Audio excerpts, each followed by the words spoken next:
안녕하세요. 오늘은 유럽을 떠들썩하게 만들고 언제 또다시 세계 경제를 뒤흔들지 모르는 스페인의 경제에 대해 알아보겠습니다.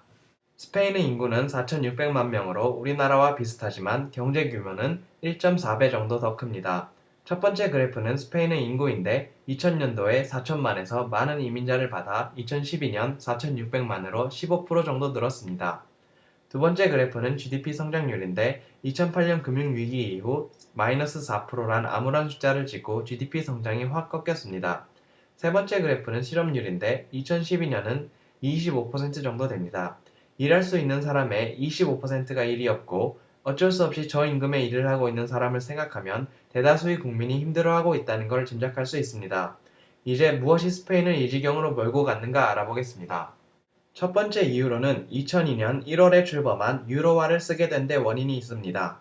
스페인이 유로화를 쓰게 되는 효과는 간호사가 의사와 결혼한 효과와 비슷합니다. 결혼하기 전에 은행에서 돈 빌릴 때는 높은 이자를 깎아달라고 사정을 했을 텐데 의사와 결혼하고 나서는 은행에서 낮은 이자로 빌리는 것과 비슷합니다.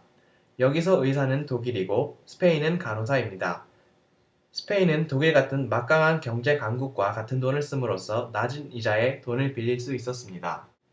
자, 이제 스페인은 전에 만져볼 수 없었던 돈을 빌렸으니 흥청망청 쓰는 일만 남았습니다. 스페인의 17개의 지방정부 중 하나인 발렌시아 정부를 보겠습니다. 수도 발렌시아 시는 스페인에서 세 번째로 큰 도시이고 발렌시아 지방의 인구는 500만 정도입니다. 먼저 왼쪽 위에 있는 그림은 오페라 하우스입니다. 11억 유로, 우리 돈으로 1조 5천억 이상이 들었습니다. 그 옆에 카스텔리오 공항은 1억 5천만 유로, 우리 돈으로 2,100억이란 돈이 들었습니다. 2011년 3월에 오픈하고 아직까지 상업용 비행기가 지나간 적이 없다네요. 왼쪽 밑은 24억 유로를 들여서 만든 인조 요트 항구입니다. 여기서 2007년에 요트 경주를 했다고 하네요. 그리고 그 옆은 포뮬라1 경주 트랙입니다.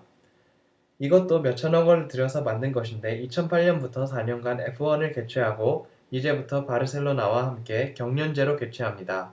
이 4개만 합치면 5조 원 정도가 나오는데 참고로 인구 100만의 대구시 예산이 6조입니다. 세 번째 이유로는 카하라는 지역 저축은행입니다. 이 저축은행들은 갚을 능력이 없는 사람들에게 집을 사라고 묻지도 따지지도 않고 대출을 해주었습니다. 또 집을 지으라고 건설회사에 대출을 해주었습니다. 한쪽에는 살 능력이 안 되는 물건을 사라고 돈을 빌려주고 다른 한쪽에는 그 물건을 만들라고 돈을 빌려주었으니 결과는 뻔합니다.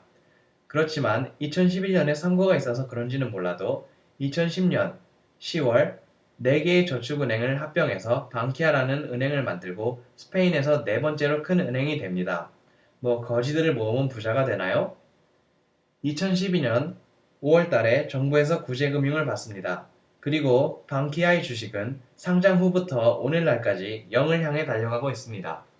이 세 가지 이유들이 부동산 버블을 만들어냅니다. 7년 동안 부동산은 2배가 오르고 2006년에 정점을 찍고 지금까지도 자유낙하를 하고 있습니다. 피크 때는 75만 호를 지었는데 이는 보통 짓는 25만 호의 3배입니다. 이 부동산 버블은 빚으로 만들어낸 걸 그래프에서 보실 수 있습니다. 가계대출과 기업대출을 합한 걸 스페인 경제 규모를 나타내는 GDP에 대비해 그린 것인데 스페인만큼 어려운 아일랜드 말고는 빨간 선으로 그려진 스페인이 제일 높습니다. 경제 규모에 비해 주제를 모르고 많이 빌렸네요. 건설업이 원래 빚을 많이 쓰는 산업인데 스페인의 건설업은 그것보다 특히 더 많이 빚을 갖다 씁니다. 위치 그래프는 산업별 부채를 자산으로 나눈 것입니다. 빚 나누기 재산 같은 것이지요. 부동산과 건설업은 자산보다 4배 많은 빚을 지니고 있습니다. 전체 평균인 파란 점선의 1.5의 2배가 넘습니다. 가계부채, 기업부채, 그리고 건설업의 부채로 빚으로 일궈낸 것을 보셨습니다.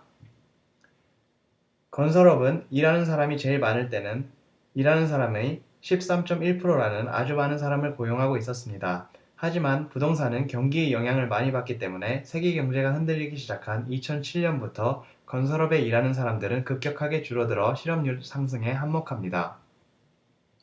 스페인은 날씨와 햇살이 좋아 날씨가 안 좋은 다른 유럽에서 관광을 많이 오는 관광 대국입니다.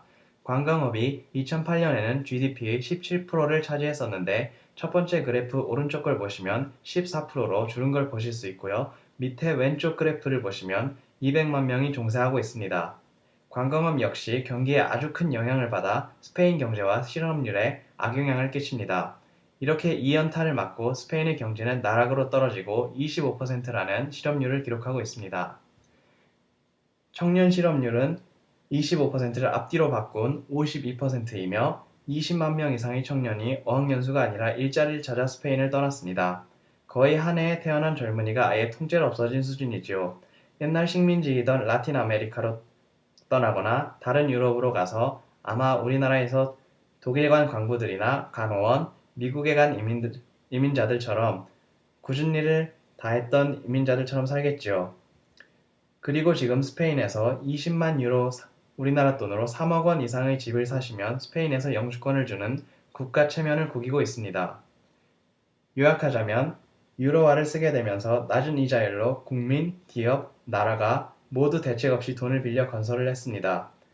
부동산 버블이 터져서 경제에 영향을 많이 받는 산업 구조를 가지고 있는 스페인은 폭망하고 있고 국민 대다수가 고생하고 있는 끝이 보이지 않는 낭떠러지로 떨어지는 참극을 낳았습니다.